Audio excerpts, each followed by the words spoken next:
Shenanigans.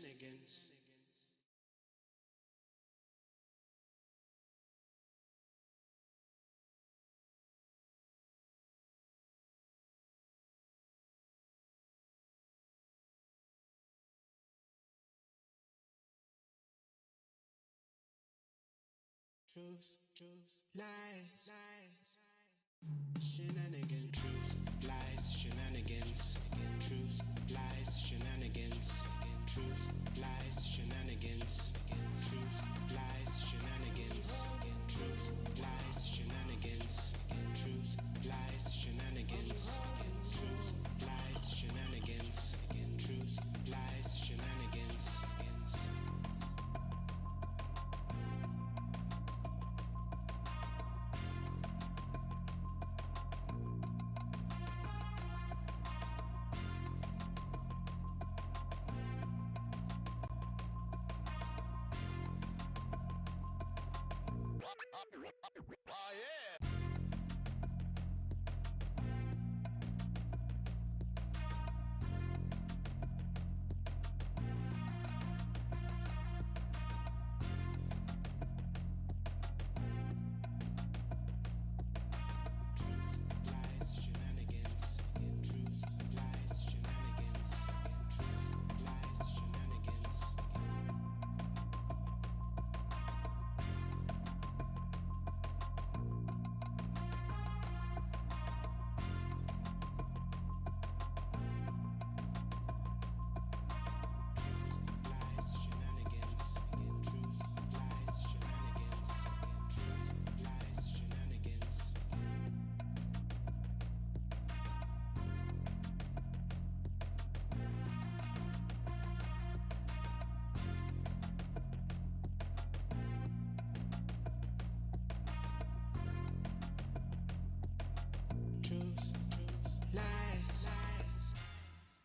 Shenanigans.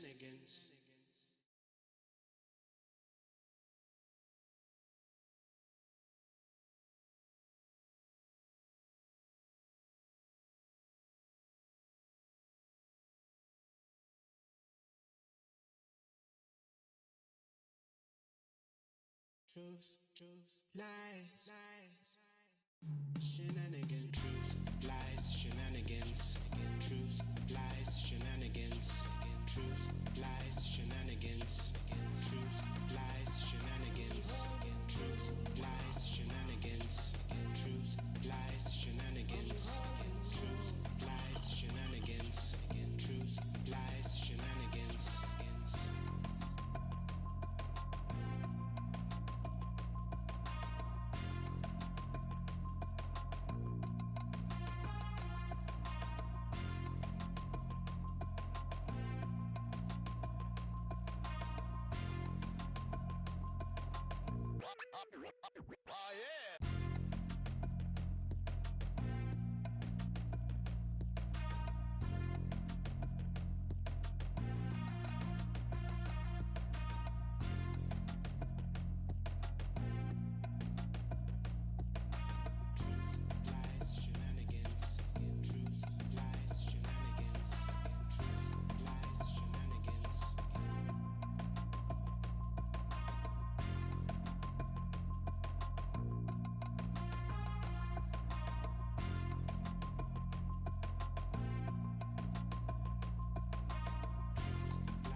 Shenanigans. Truth, lies, shenanigans. Truth, lies, shenanigans.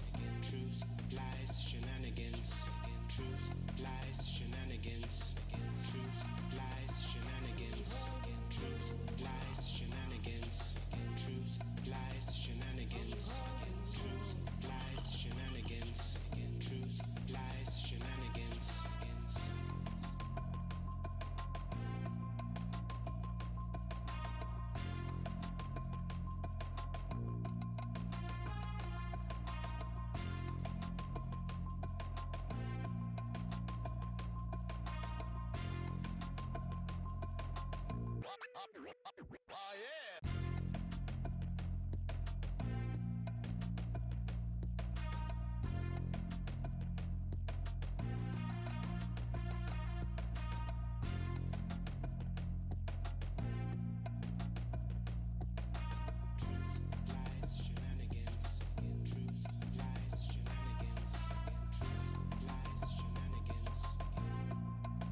Hey, friends, welcome to another episode of Truth Lies Shenanigans, the live show for Wednesday, September 23rd, 2020.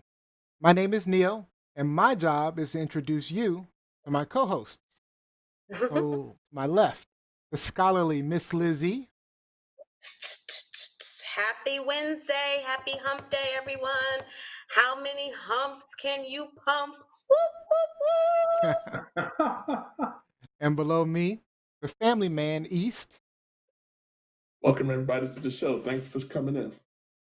In the opposite corner, we have the gamer Rob B. Hey, how's it going, everyone? It's good to be here. Another Wednesday night. All right. Welcome. Today's show, the mass unwanted hysterectomies given to migrants at a Georgia detention center are all too real. Today we have attorney Reverend Kimberlee Payton Jones joining us to tell us her client's story. Also, in our hot topics, East asks if people in the Trump cult can ever be deprogrammed. Rob B tells us that Canadians are sending poison letters to the White House. And Liz Z talks about Ellen addressing the toxic culture on her show.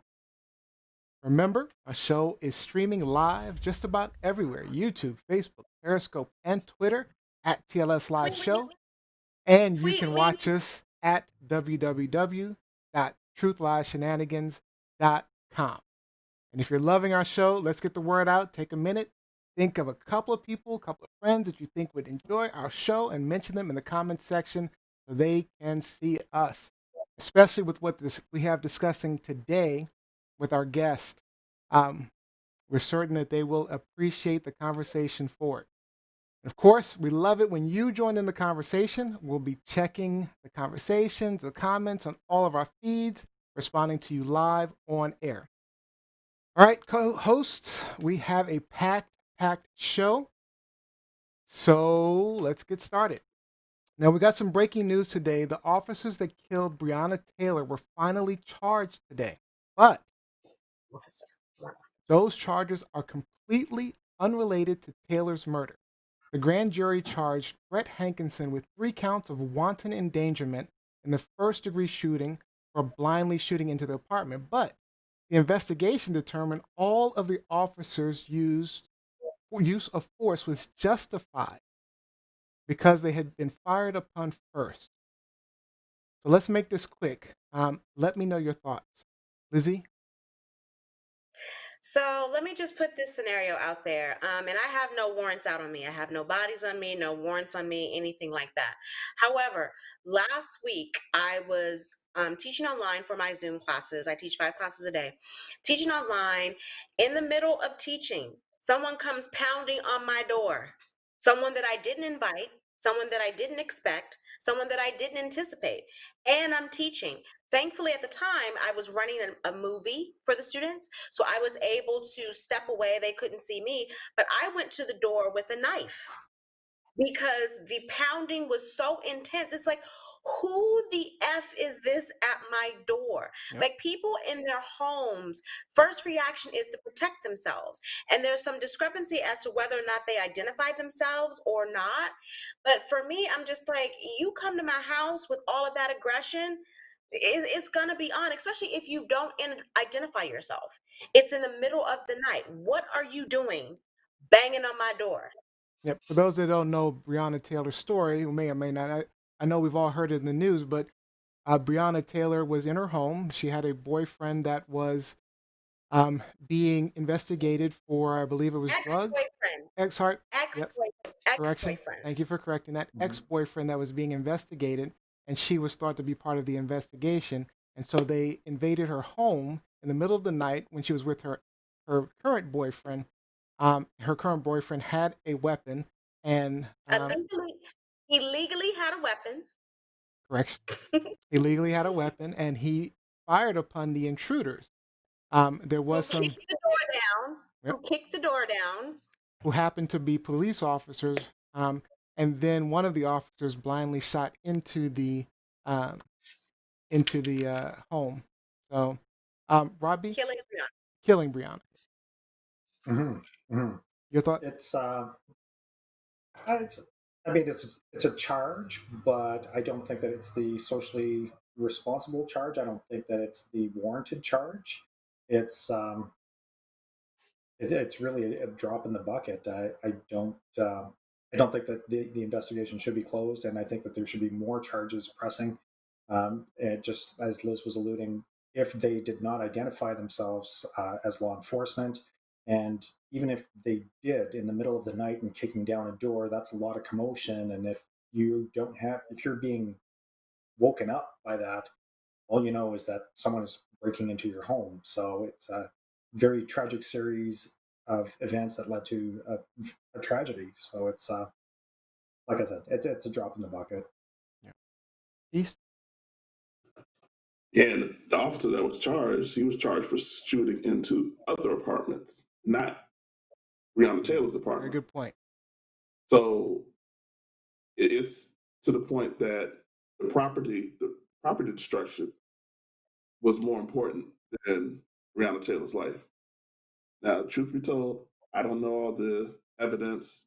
We've discussed some of it on the show, but on a visceral front, this is highly disturbing to people of color, where it just seems like so often police officers get away with killing Black and brown people all of the time. This has been going back decades, going back to as far, I've read books about how in '68 they raided Fred Hampton and the Black Panthers. They shot the door 99 times and no officer was charged.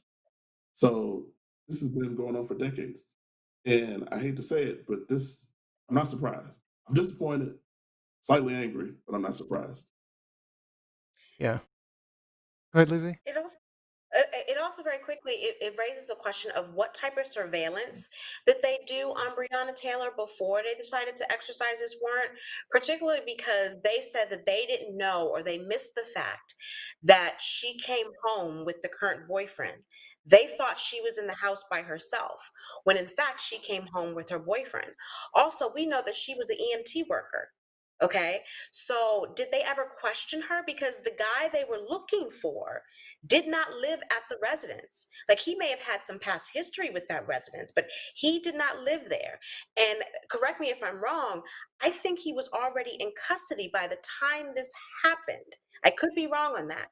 But it still begs the question, did they at least attempt to question Brianna about this young man before they decided to exercise this warrant?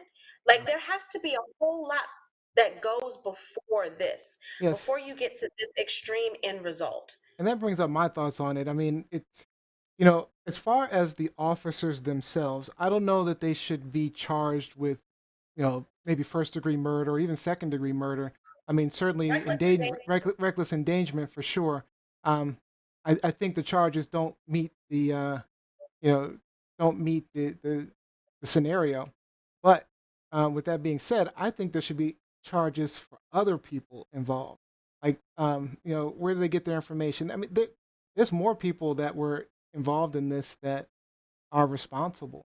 I don't know that they're criminal charges necessarily, but even something. I mean, it's not enough. My thought is it's just not enough. So, all right. I mean, something doesn't add up because the city already paid millions of dollars in the settlement. The officers were fired, yet legally nothing happened. Yeah. So the situation is incongruent. So And isn't the district attorney or the is it the district attorney? I think he's Republican, right?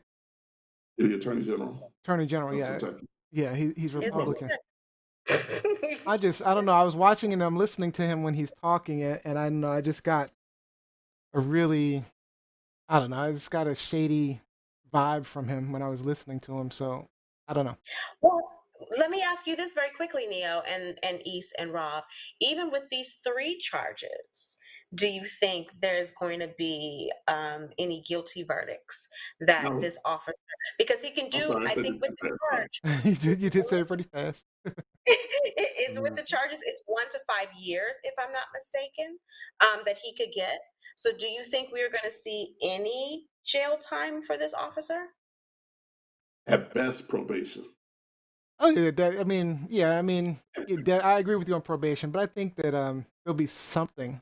I think they'll be charged. I think there's just too much pressure not to. Nobody's going to jail. No, I don't. Enough. No, No, for significant. No, not for any significant amount of time. But no. all right, let's go ahead and get into the show. So let me tell our viewers a little bit about what Truth, Lies, and Shenanigans is all about, and you've gotten a little taste from our discussion on Breonna Taylor. We'll be sharing our truths and opinions with you, calling out the lies and pointing out the crazy shenanigans going on in this world. But most importantly, on this show, we try to have some fun with shenanigans of our own. We have one rule for the host, and that's no cussing. If you get caught cussing, there's a $10 penalty, and if you're caught 3 times in the same show, you are going to be writing a love letter to dear Donald Trump. We fell in love. So hopefully we don't have any cussing tonight. You see Lizzie is way in the lead. I'm being very respectful of our guest tonight, who is a reverend, so I'm going to keep it very straight and narrow. All right, good. All right. Bunch of good viewers online. Sorry I didn't get to your comments for that, but we got to move on. So our viewers last week, we shared with you a story about migrant workers at the Irwin County Detention Center in rural Georgia, where people were subjected to forced and unwanted sterilizations.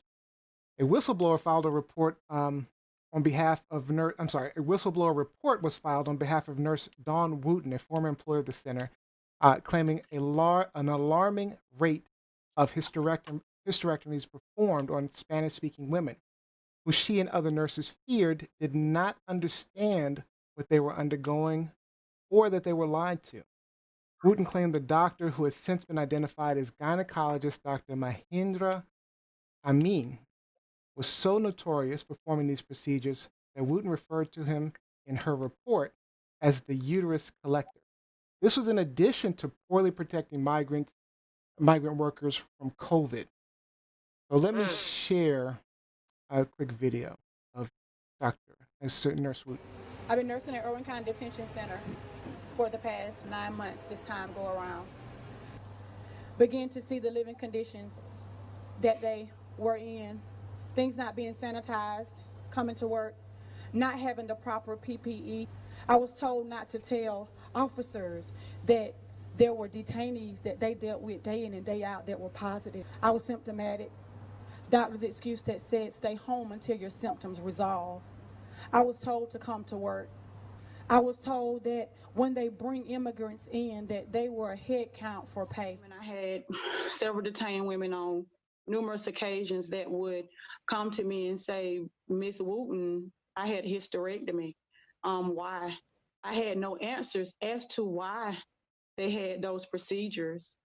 And one lady walked up to me here this last time around between October of 19 until July the 2nd. And she said, what is he? Is he the uterus collector? Does he collect uteruses? And I asked her, what does she mean? And she says, everybody that I talk to has had a hysterectomy. And you just don't know what to say. So tonight we have a special guest joining our show to share some truth with you. I'd like to welcome Attorney Reverend Kimberlee Payton Jones to the show. Hello. Hello, Kimberlee. Hey, Kimberlee, how are you? Welcome to the show. Good. Lizzie, would you like to introduce? Thanks for being here. Yes, I would love to introduce Kimberlee. So Kimberlee is a DC native. And so in talking to Kimberlee today, we found out that although we did not go to the same high school or elementary school or junior high school, we have a lot of the same friends. So we have familiar background as it relates to that. But let me just give, the audience, Kimberlee, before we allow you to tell us why you're here and how you relate to this story, let me just give the audience a little bit of background about you. So you are the founding minister of Halo, a community ministry serving South Atlanta, and you are licensed and ordained at the historic Ebenezer Baptist Church, where you were an active member for over 10 years. Some of your community work includes serving as co-chair of the Advocacy Committee for the Georgia-Alabama chapter of the American Immigration Lawyers Association and servicing undocumented youth in immigration court through the Attorney of the Day program. You are also the president of the South Atlanta Civic League. You served as chair for the Judicial and Public Office Academy of the Georgia Association of Black Women Attorneys. And you also served as a member of the advisory board of the Georgia Lawyers for the Arts. Kimberlee has earned her BA at the College of William and Mary, her law degree from Georgetown University here in Washington, D.C., where you taught high school students street law and represented juveniles in criminal court. You were also a Congressional Black Caucus intern, a public interest law scholar, and was awarded the Juvenile Justice Advocacy Award. So welcome to the show, Kimberlee. Thank you so much Quite a for joining us. resume. Quite a resume. Quite a resume, and we are so blessed to have you here. So please tell us a little bit, in your words, tell us a little bit about yourself and how you started working with immigrants. Well, as you mentioned, I grew up in DC, and I grew up in a neighborhood which at the time was very international. I grew up in Mount Pleasant, but like right on the cusp of Mount Pleasant and Adams Morgan. And back when I was living there, it was very, very international. I had friends who were from El Salvador, Guatemala, Peru, everywhere. You know, we would walk to school and there would be the building where the Koreans lived, the other building where the people from the Caribbean lived. So I just kind of always grew up in a very international environment. And when I was in school, I would always say I wanted to go into international law. I didn't really know what that was and what it meant, but I think because I had that lifelong interest, and then like yourself, Lizzie, I like to travel, and I studied abroad, and so immigration just seemed a natural part of my practice. Okay. And so what is it exactly that you do? You're currently based in Atlanta, correct? Yes. And so what is I'm, it I'm exactly? currently. Yeah, no, go ahead. So yeah, I'm based in Atlanta. I have my own practice, and a part of my practice is devoted to immigration, and so I represent people in a variety of matters regarding their immigration status, from asylum to people who are currently facing deportation, and people who maybe got married and want to get their spouse over here. So just a variety of immigration matters. And so how did you get involved into the current hot topic? And I know there were some things that you wanted to clarify about what is going on with the whistleblowers allegations and what's being alleged that is happening to a lot of the immigrants that are at this particular detention center. Okay, well, I think there has been a lot of energy around the hysterectomies and a lot of focus on forced sterilization and eugenics. And that's a part of it, but it's not the largest part of it. To me, this is about commodifying the bodies of vulnerable women.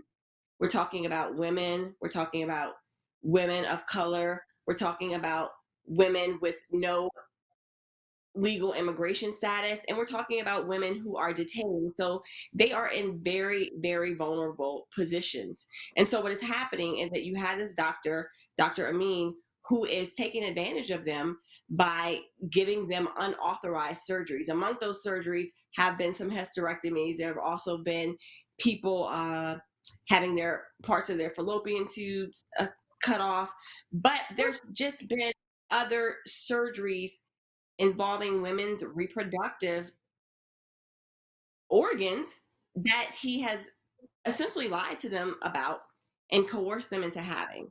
So if I'm So clear, I'm sorry. So if I'm clear, you're saying that these are not necessarily forced hysterectomies or forced surgeries.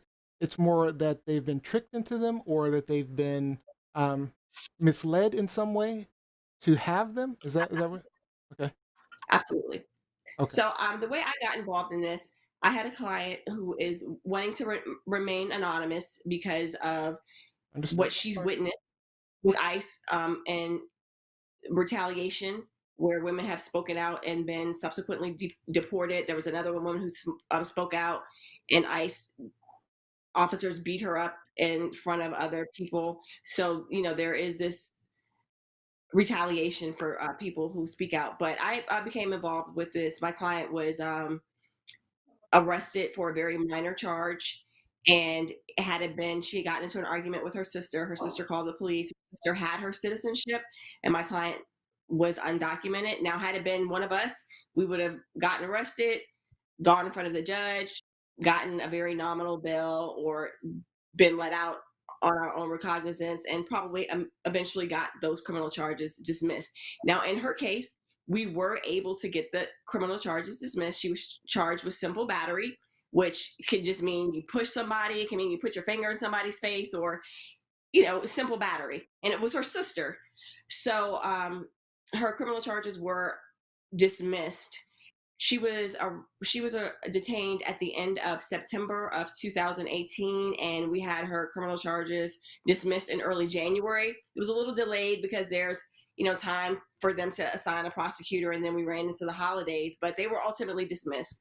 Unfortunately, Georgia is a very tough state on immigration, and so the judge initially wouldn't release her on bond. The immigration judge wouldn't initially release her on bond because she had this pending criminal charge. But once it was dismissed, I went back with a new motion for a bond redetermination, saying, listen, her criminal charges are gone. So there are two things that you have to prove. One, that you don't have any criminal records, you're not a danger to society, and that you have strong ties to the United States. So in her case, she had no criminal charges. She has children who are U.S. citizens. Both of her parents are green card holders, and we just mentioned that she has a sister who's a citizen. She has a work history, and she was actually enrolled in college at the time. She was able to present her tax record, so we're showing that she has these strong ties to the U.S., but the judge simply would not let her out. And so she ultimately ended up being detained for a year and a half. Wow. So in the course of that time that she was detained, she had it's crazy, right? And I think when she first she's in her 20s and she has small children, so she literally did not see her children for a year and a half. But when she first got processed in, she had alerted the ICE officers that she had a Mirena IUD that needed to be taken out because it had been there for about 3 years and was just time for it to be taken out. And it was starting to slip and it was uncomfortable. So she told them that as soon as she was processed in. She did not get treatment to get her IUD removed until July of 2019. Good Lord. She was detained at the end of September of 2018 and did not get this IUD removed until July of 2017. Now, this is despite numerous requests. She told them when she was being processed, and this is despite numerous requests, written, oral, and they just wouldn't treat her. Wow. When she finally went to see the gynecologist, it was Dr. Amin, and he took the IUD out, which is, takes like a minute or two just to take it out. Yep. And he said, do you want to get a pap smear? And she said, yeah, let me get a pap smear. It's been some time. And he gives her a pap smear, gives her an exam, and says, hey, I found these cysts on your ovaries. He's like, you have some smaller ones. I'm not really worried about that, but you have one that's the size of a golf ball, and it needs to be removed, or you're going to have some very severe health complications. And so she said, okay. She was a little nervous. She was like, okay, well, what will happen? And he explained to her that it was going to be a very simple outpatient surgery that would take place in his office, because she was at his office. He said it would take place in his office, and he would just drain the cysts, and that would be the end of it. So she agreed to it, thinking that it was this health issue. And so she came back. About 2 weeks later, she was being transported in a van, shackled, and at this point, be mindful that she had no pending criminal charges. Shackled? And they would shackle her every time she went to the doctor. And she had no criminal charges. And really, what people don't understand is that immigration violations aren't necessarily criminal. They're often civil. And in her case, I was going to ask. She didn't come here illegally. She came here as a minor with her parents, and she overstayed her visa. So she didn't enter the country illegally. She overstayed her visa through no choice of her own, because she came as a minor with her parents. Mm-hmm. And so that's a civil violation, but yet and still she is detained and being treated like a criminal, as are many people who are caught up in this immigration system.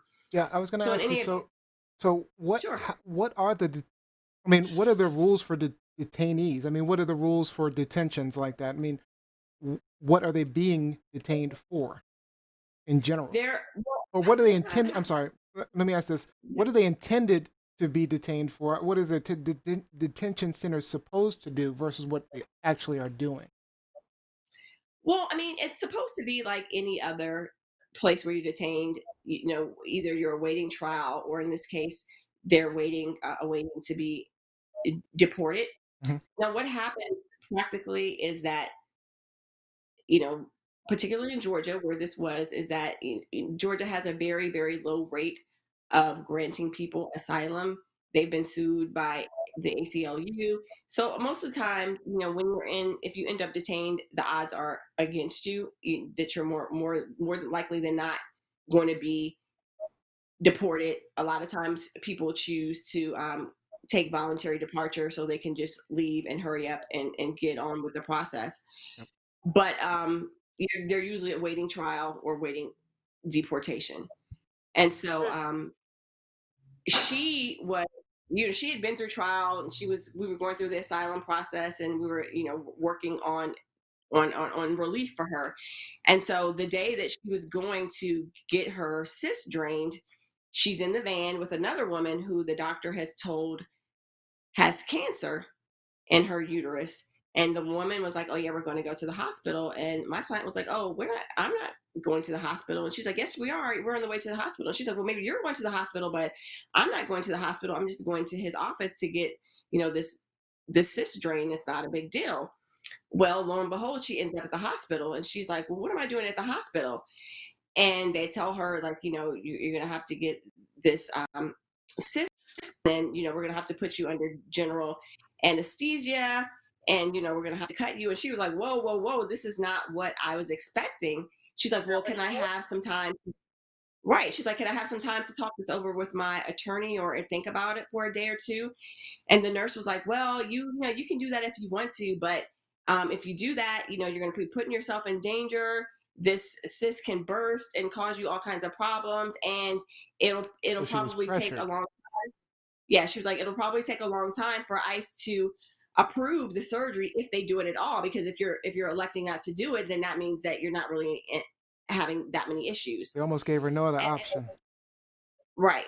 Didn't give her any, even in a normal course of medical care. If someone tells you have a cyst, they might say it would be better if you have it removed, but if you don't want to go through with it, here are some options. There was Hmm. never any options or anything given to her, and she had Hmm. this enormous pressure placed on her. And be mindful, this is a woman who has had sharp pains and had experienced the discomfort of an IUD that was, not positioned properly, and had to deal with that for 8 months. So she is aware of how long ICE can take to Hmm. approve medical Hmm. procedures. So she believes, like, if I don't do this, I could have this thing burst inside of me and not get treatment, because that's been her experience. Yeah. And so she agreed to have it done when she said, "But give me a copy of whatever I'm signing." And so they said they would. The anesthesiologist comes in, and she's like, "Well, why am I going under general anesthesia?" She didn't realize that she was going to be placed under it. And he was like, "Believe me, you don't want to be awake for this surgery." And so she was very nervous, and he was about to treat her, but she was like, "You do know that I'm allergic to penicillin?" And he said, "Oh, really?" And he's like, "Oh, I'm glad that you told me, because I was about to, have this in the mix." And so, They didn't luckily, ask her. They didn't ask right. her. Lord. I mean, Well, that's it's standard. That's the standard thing every time you go to the hospital. yeah, they say, "Are you allergic to any medicines?" Didn't ask her. She just volunteered. And so she has the surgery. She doesn't see the doctor before she goes into surgery, doesn't see the doctor after she comes out of surgery. She wakes up. She's very upset. She's crying. And, she's had this surgery. She goes back into the population, sleeping on a hard bed, sleeping on the top bunk. She asked if she could be placed on a bottom bunk. They didn't want to let her do it. They weren't giving her the proper medication afterwards, the proper pain medication. And she ultimately ended up getting an infection in her ovaries for which she was supposed to antibiotics, but they weren't giving her the antibiotics, and she complained to the doctor they're not giving me the medicine I'm supposed to have. And so he did call and say, hey, she really needs to get this medicine, and they ultimately gave it to her. But she was having a lot of pain, and one thing that she has a lot of energy around and is upset about is that throughout the surgery her stomach was cut, and she had what we would call an outie on her navel, but after the surgery her navel was completely gone, and so it was just kind of a concave hole, which also kind of made her ask, like, what happened to me, what was done to me when I was under general anesthesia and knocked out. And so she was complaining about the pain. They weren't cleaning her wounds properly, they weren't giving her the antibiotics. And so in retaliation, the ICE officers are like, okay, well, since you're having so many problems, we're going to put you in medical. And going to medical is basically like going to solitary confinement, is where they keep people who are on suicide watch. You have no commissary, you have no TV, you can't talk to anyone, you can't take phone calls. And they take her over there, and she's very upset and nervous, and she's like, okay, I'm sorry, like, take me back to general population. And so she's intimidated into not even being able to voice what her medical problems are. Wow. So luckily I was able to end up getting her out. We had another attorney who came in and who was assisting us with the asylum, and I had done some other things on her case, but I kind of moved away from the case while her asylum was pending. But I kept in touch with her mom, and I was doing these other visas. And so her mom had reached out to me, and I was like, oh, how's she doing? And she told me that she was still detained, and I could not believe that she was still detained after, a year and a half. And so I said, you know what? This is what I'm going to do. I was like, I'm going to pretend like this is my sister. I'm going to pretend like this is somebody in my family, and I'm just going to do whatever I can to get her out of here. And which entailed me like making calls to all kinds of people, calling everybody in ICE. And this was right when the pandemic hit, and Georgia shut down. So I know, like, there was one ICE officer who cooperated with me. It was like, send me, the fact that her charges got dismissed, come down here and meet with me. This is the beginning of the pandemic. I had my mask on, my gloves. I had her whole huge file with everything in there. And so he ultimately agreed to release her, and he released her on her own cognizance. And even now, she hasn't been back to the doctor. She's going back this week, but she's been experiencing a lot of pain, particularly close to her menstrual cycle. But the thing is, she is an undocumented immigrant. She doesn't have insurance. Let me She ask you doesn't this have question access. real quick. So, Yeah. does she still have to see the same Dr. Amin, or is she seeing someone else? No, she's out. She's been released, and She's she's been going to released, so see she is seeing someone else. Okay. Yeah, because But I and just so want- here's the kicker. I had a friend of mine who's an OBGYN review her medical files.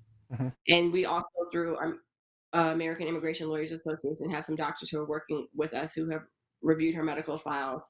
And what they have said is that her surgery was completely medically unnecessary, because in addition to having this, cyst removed, they also did a DNC on her, which she had no Wow. idea was going to. For what? And it was just completely medically unnecessary. And they said that there was no ultrasound that showed any cyst being the size of a golf ball, and that the cyst that she did have was a regular follicular cyst that every woman gets every month when you ovulate. And so the even worse part about it is that there are other women, and they've reviewed their medical files, and they said that it's the exact same thing. It's like you could take one medical file and replace it with the other, because he's putting the So he's doing exact it same over thing and over again. and doing This is these cyst removal on cysts that don't need to be And removed. it's to make money, right? So he can earn more money, right? Yeah. this Right, is just because so they would. diabolical. It's so diabolical because, like you said, these are procedures.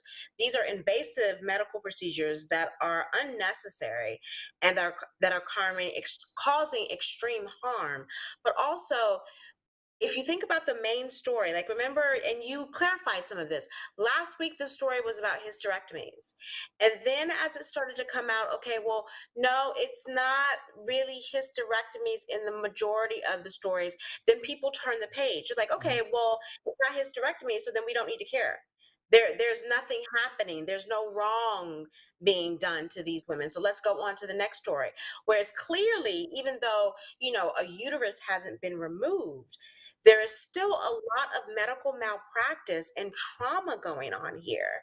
And that is just so outrageous to me. So, We have and as someone who has had, a myomectomy, who's had surgery, I've had my fibroids, removed or what have you, I understand what goes on in these processes. And so to think that people are invading this space for no reason is just, it's so appalling to me. It's so ridiculous. Let's get. And We it have has, about 3 minutes. Let me just get Rob B and East a quick question in here. So, my question is the hospitals that these women are reporting to for the surgeries and the nursing staff who is supporting the doctor's diagnosis, are they complicit in this whole process, or are they being deceived by Dr. Amin and his misdiagnoses? well, at this point, we are suspecting that there were some people who were complicit, like the nurse who was coercing her into doing it. And my position is this is a man who has already been found to have committed Medicaid fraud and had to pay significant restitution. And so I say, my client said when they were all being diagnosed with all these cysts, there were at least 5 people on her pod who had this cyst. This other lady who I mentioned, he said had cancer. When she was released, she went to go get checked, and she did have a hysterectomy, no trace of cancer anywhere. But initially, they were thinking, why does everyone have these cysts? Is it something in the food that they're giving us? Is it something in the water? Not realizing that it was the doctor. And so I say, this man has already been found guilty of Medicaid fraud. Who's approving these charges for these for the surgeries? If inmate, Somebody should have noticed a pattern. Somebody should have noticed a pattern. why does everyone? Why is no one saying, "Hey, there's an awful lot of these surgeries going on. Like maybe we need to look a little closely, a little more closely at this," which to me implies or indicates that there was a lot of people who were complicit in It this. has to be. East. And that kind of leads to my question: like, who's following the money? Because I think wherever the money is flowing, that money is flowing to the doctor somehow. And where is that coming from? Who's funding the doctor? Has that been investigated? Are you at Well, liberty it's to share the under information? investigation now because there are some things that look a little suspicious where there's relations between people who are in the county who are approving contracts related to the warden of the jail. I don't want to falsely accuse anybody else right now, but all of that is being investigated. And so what it breaks down to is a doctor, I'm just giving examples. Let's say he would receive $100 for an initial visit where he's just pulling out an IUD and like doing an exam. But when he's now doing this surgery, that goes to Thousands of 15. dollars. Yeah. And now you're doing this times all these women. You're able to make a whole lot more money. Make more money. All right, I'm Can I just gonna. follow up? Yeah, make it real quick. Real quick. He's charged with Medicaid fraud. Do we know why he was allowed to keep his license? No, we don't know why. He had to pay over $500,000 worth of restitution for the fraud, and there is even some debate about whether or not he was board certified. All right, I'm gonna just go to the comments real quick online. Almost everyone is saying this is appalling, deeply disturbing. Paulette, Salai, Mike Winter. Jacqueline Robinson says this is what happens when people are dehumanized. It gives the dominant caste carte blanche to do what they want to marginalize people. Katie says, Jesus, is there no help or hope for these women? This is horrible. Rupka was asking, what procedure was the belly button procedure? It was just part of the surgery, right?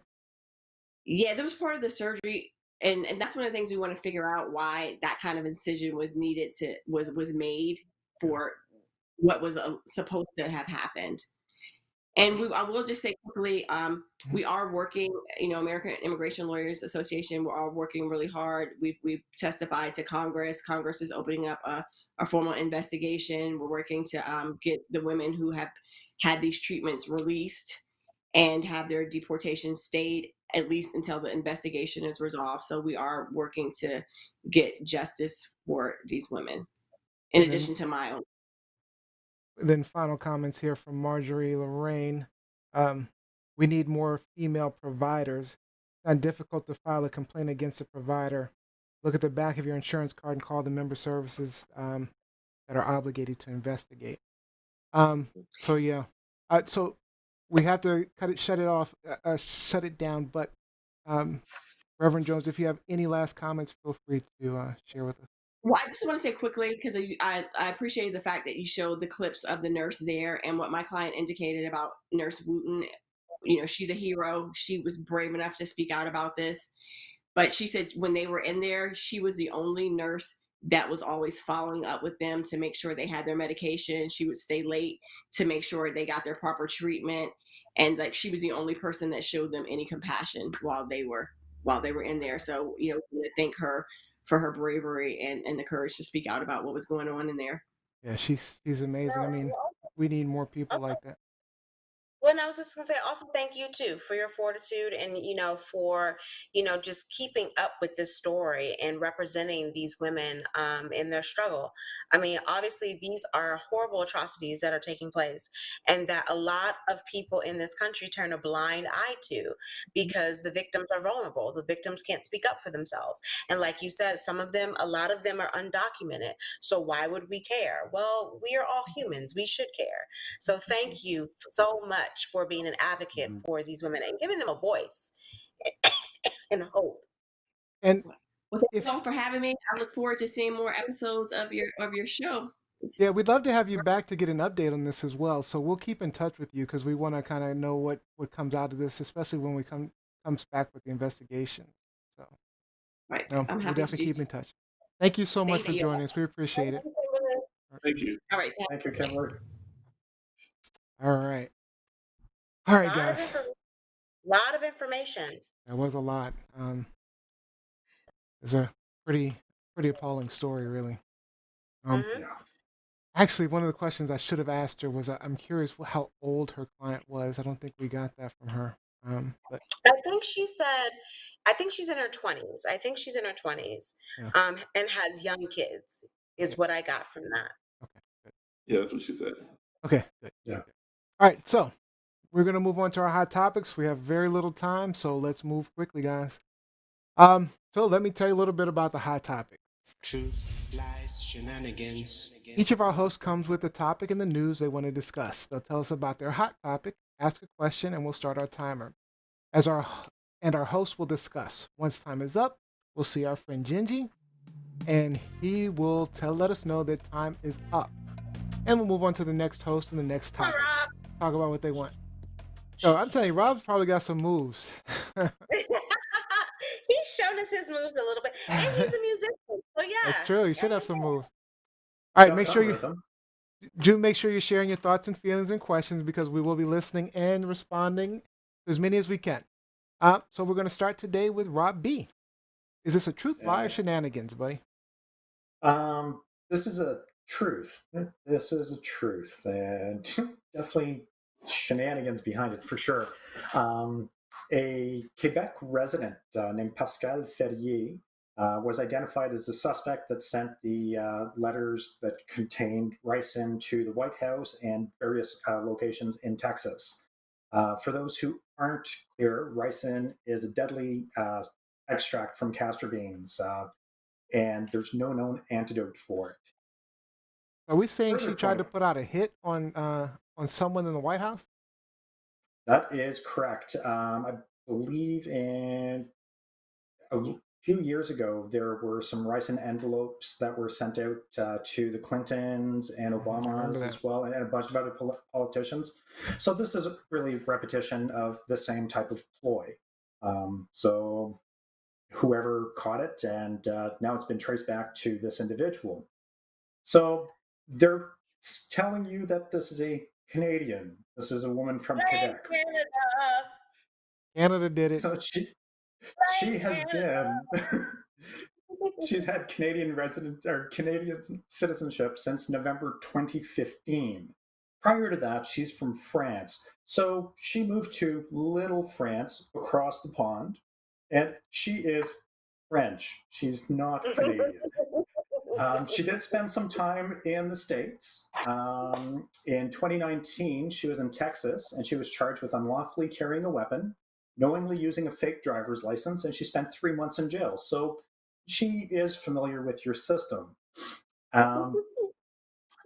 And while I was doing my homework, I found it very interesting that there have only been two or three other attempts from foreign nationals on American soil on American presidents. So Truman actually had 2 separate attempts, and there was Donald Trump with the Michael Stephen Sanford incident in Vegas when this gentleman tried to grab a service revolver, and it was holstered, it was clipped, and then he was subsequently deported back to the UK.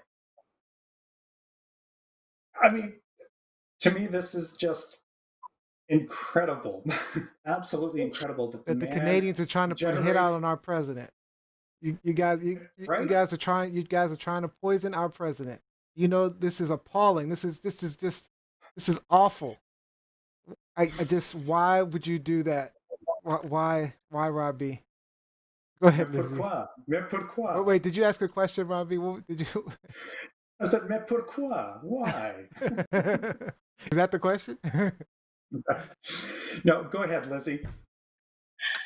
Yeah, I think Rupka just asked if I sent this young lady, if I gave her some money underneath the table to, send some rice into the White House. Absolutely not. Even though I am not a fan of the current president, the current POTUS, I am not a fan of the current White House administration. This is the last thing that we need. We don't need our president to be assassinated. We don't need our president to be poisoned. That is make him a martyr. Make him a martyr, first of all, especially for his cultish, cult-like followers, which is kind of what East was going to talk about in his topic. Hello, no. But also it leads to the fall of the U.S. government because it shows a weakness. In terms of who we are as a people, our leaders, and our government. So no, Canada, French Canadians, French people, stop it. Stop trying to kill our president. No.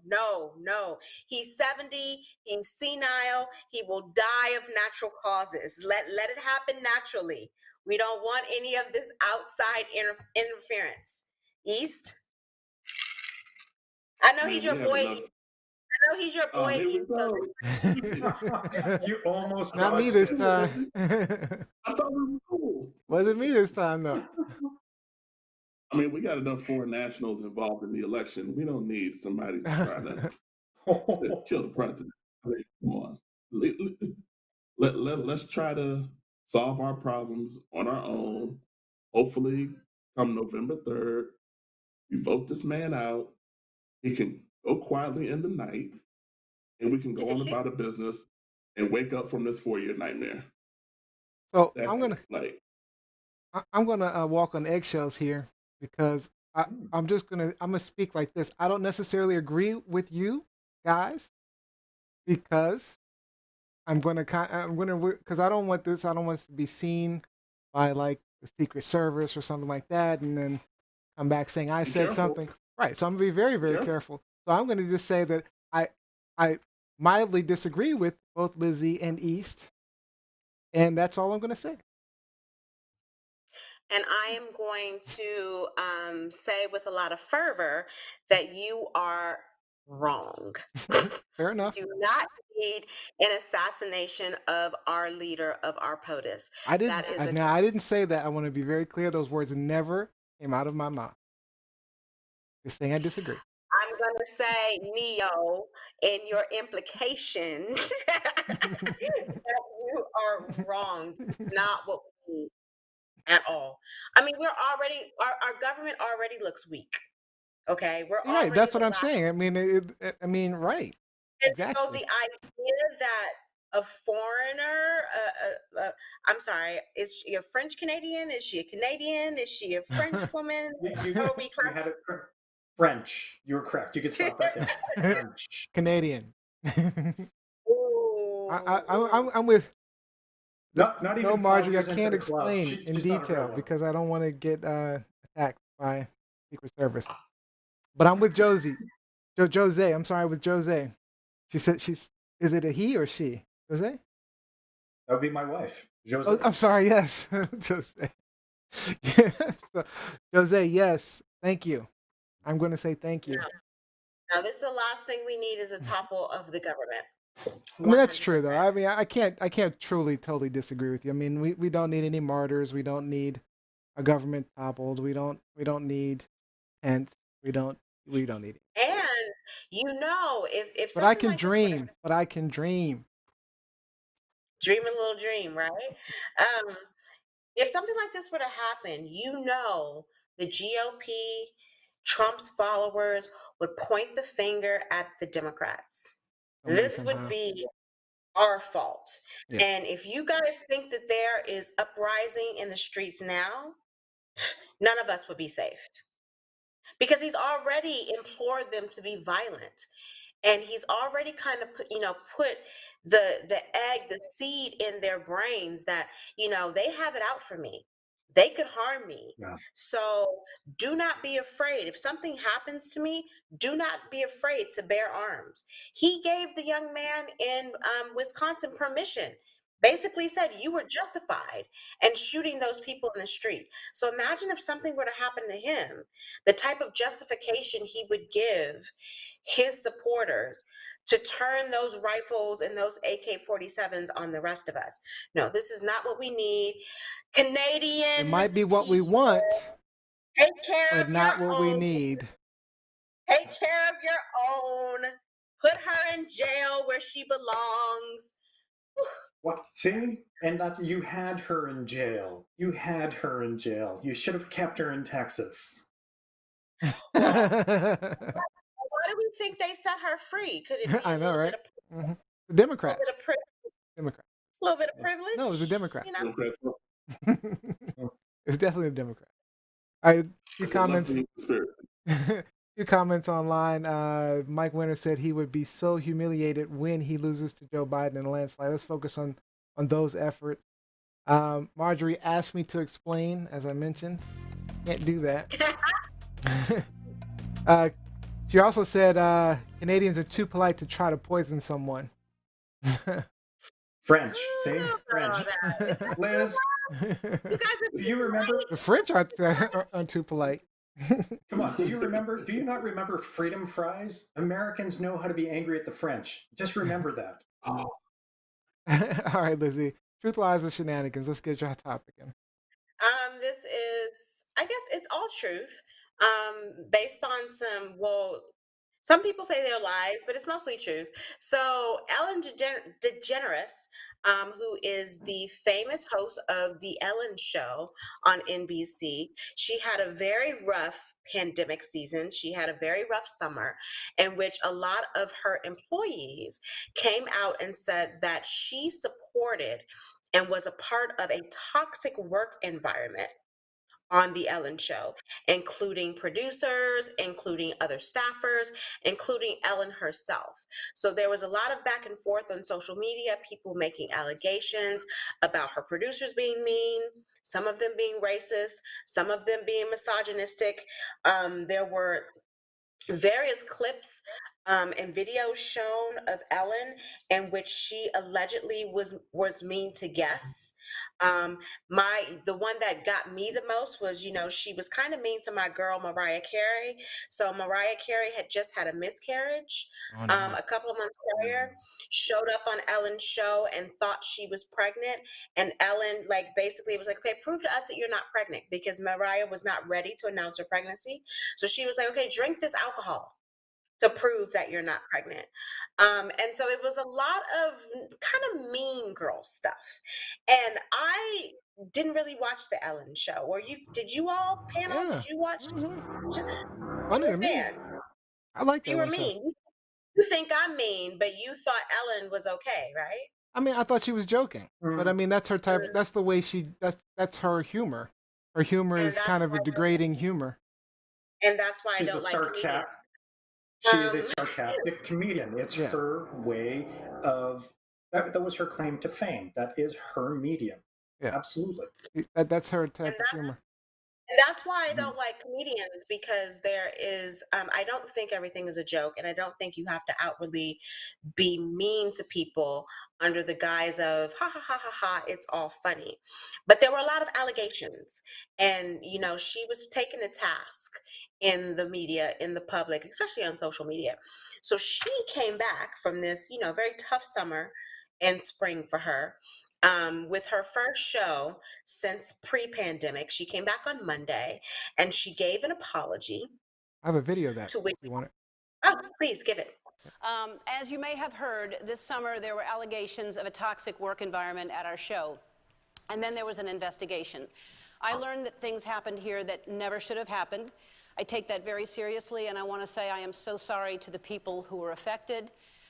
I know that I'm in a position of privilege and power, and I realize that with that comes responsibility, and I take responsibility for what happens at my show. So my question to you all on the panel is, do you think that, one, this was an appropriate apology? And two, will you still be watching the Ellen show? Let's Who start wants to with go? East. He's been kind of quiet. Was the apology appropriate? I guess so. I mean, this doesn't surprise me.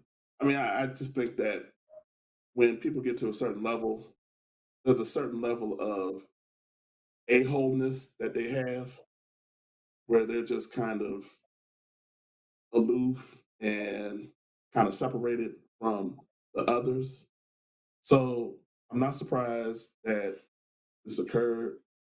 I'm a little surprised that she was not able to properly insulate herself from these allegations get out to the point where he had such negative press, because she's generated much positive press over the last decade and a half. It just kind of exploded on her. Right. So yeah, I'm not surprised.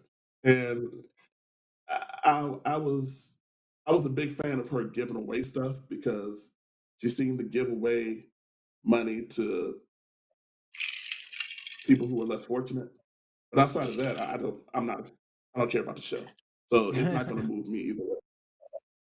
All right. Rob, is Ellen popular in Canada? Sure. I really don't know what her rating numbers are in Canada. I find her amusing. I can't say that I tune into the show religiously or anything, but if I catch snippets here and there online, she's usually pretty funny and on topic. Was the apology necessary, or was the apology appropriate? The apology was presented to her fan base. So she was presenting her feelings about the situation. This wasn't an apology to her staff. This was a public comment to the fans. And whether, and I think she did the best that she could with it. She's a comedian. It was awkward. You didn't have fans in the actual studio, you had TV screens up. It was a very different type of thing. So I would imagine that it would have been very awkward for someone to do their first show like that. And she is a comedian, so she made a couple little jokes that maybe shouldn't have been there, but it's a coping mechanism for sure.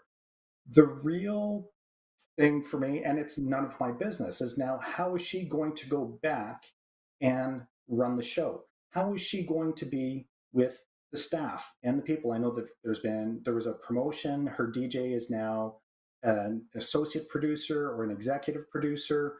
So that's all part of the show. It's all part of the entertainment thing. You know, when Christian Bale berated someone on set, he came out and had an apology. Was the apology enough? I didn't care about his apology in the media. How did he deal with the person that he hurt, that he verbally assaulted. It's none of my business. I hope that she's being genuine, and I hope that she's going to restructure her management style and that of her organization. My thoughts Yeah. are so I thought the apology was reasonable. I mean, there's only so much you can say. I mean, in terms of words, but it really comes down to the actions ultimately. And Rob was alluding to that. It really comes down to what she does moving forward. So I mean, it was necessary, needed to hear the apology, to acknowledge that she was responsible, even if it wasn't. Uh, Again, I don't know that I mean, people are people. I mean, to some degree, some people can be rude at times. People can be moody. People can be indirect, sarcastic. All of these things. So that is normal to be human. But with that being said, you know, she apologized, um, and she's got to fix the other issues that are unrelated to her specifically, because and then she could have created some of the toxic work culture herself. That's unclear whether or not she was the reason for it, or whether or not it was just part of the culture, or if she was unaware. That's all not clear. But the buck stops with her, and we just got to see. I just hope there's action going forward to improve it. But I like Ellen. I mean, very quickly for me, one, again, I don't really like comedians, but I watch Ellen in certain scenarios.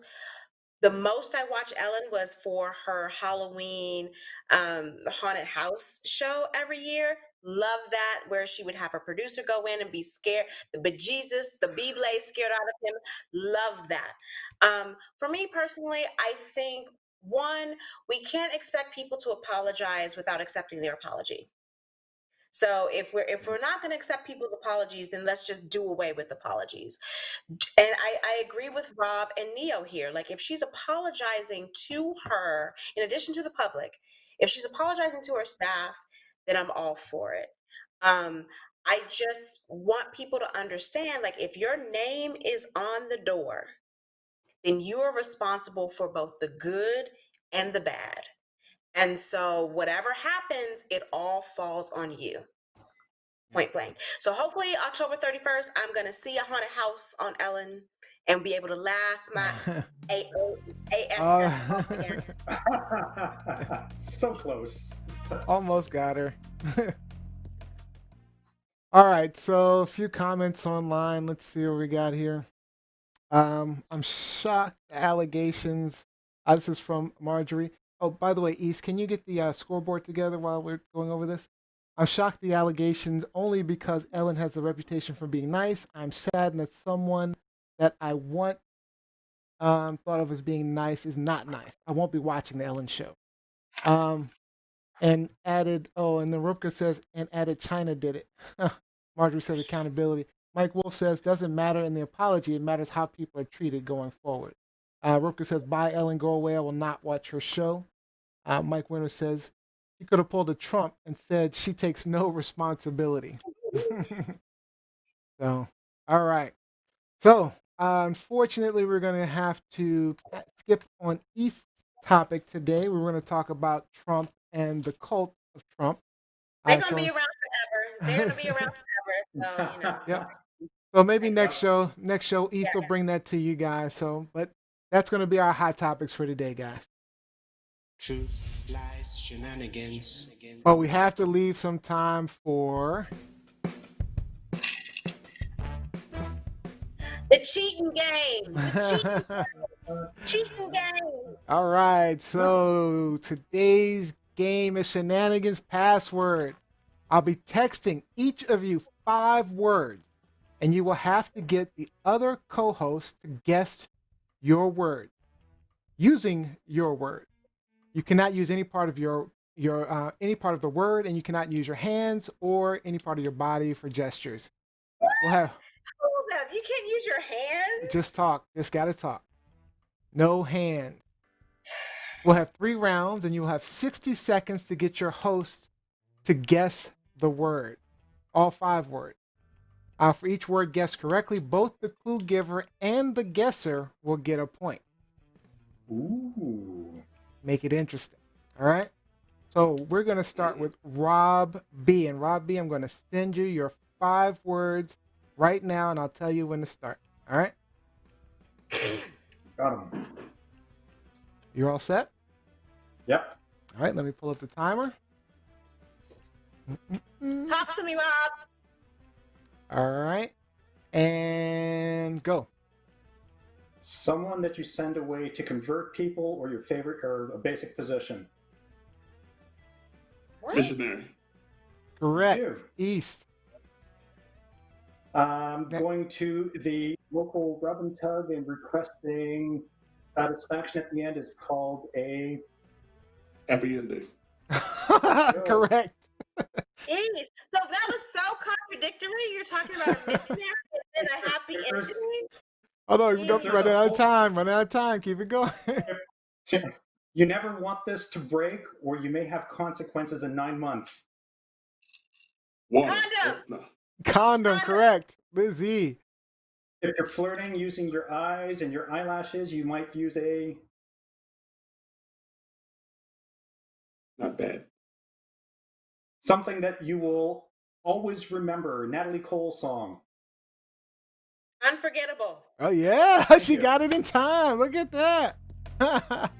So that's 4 points for Rob, 2 and 2 for East and Lizzie. So under protest, I did lose about 10 seconds there. Just saying. Just saying. If we're talking about cheating, Liz, just saying. Yep. Lizzie did it. Now you know how it feels.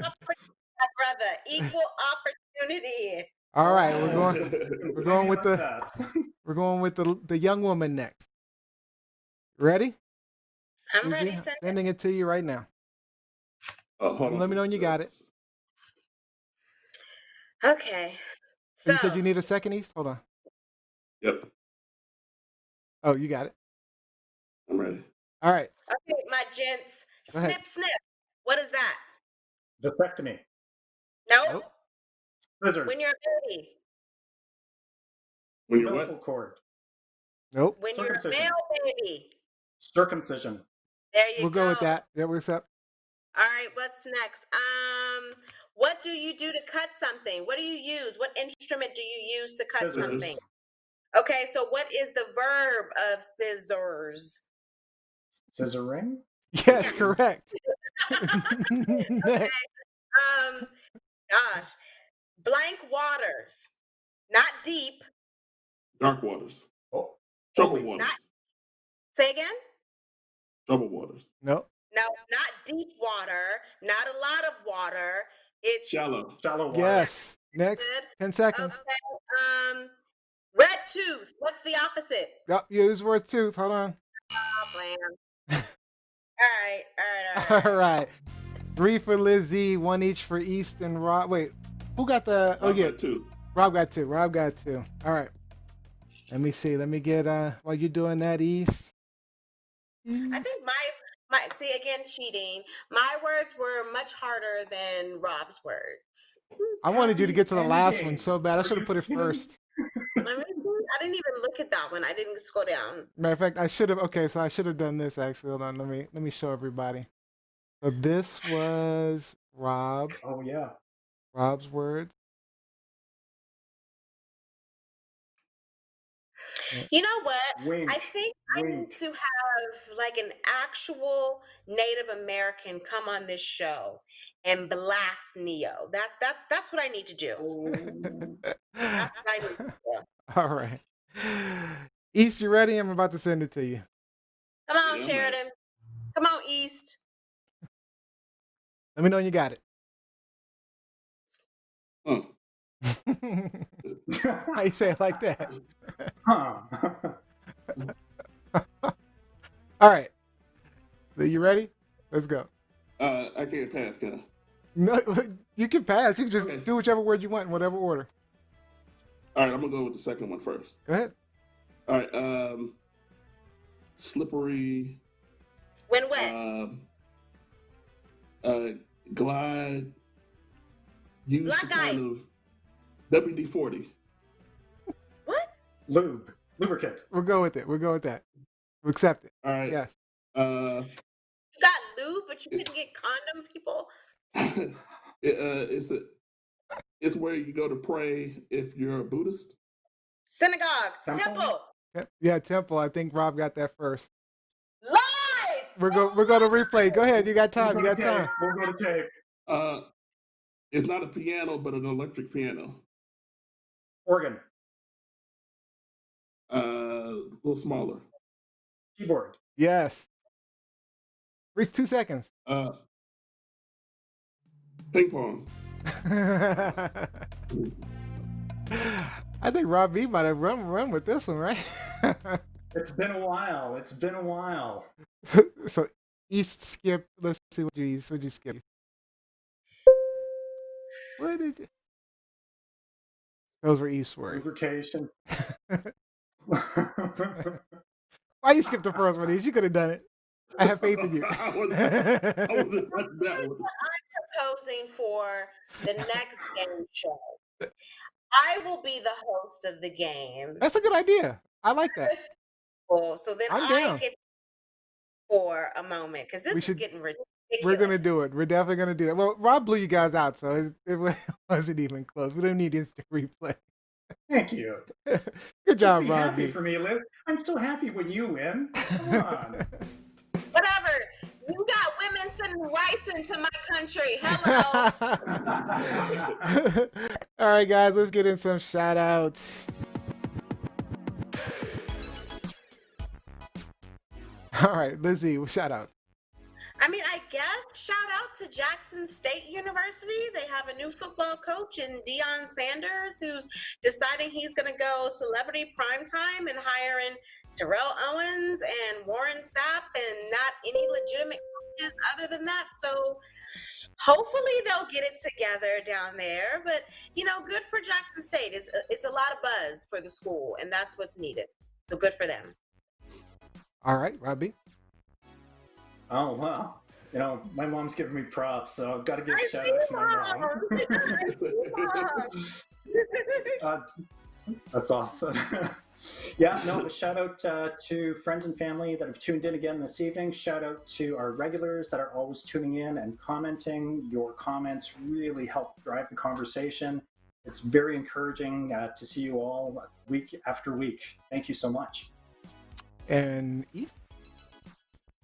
I saw some Easterlings on here tonight. Yeah. Go figure. Shout out to my wife. I want to give a shout out to my cousin Cotty Easterling, not Katie, Cotty, and all the Easterlings who tuned in. Thank you. I appreciate it. Much appreciation.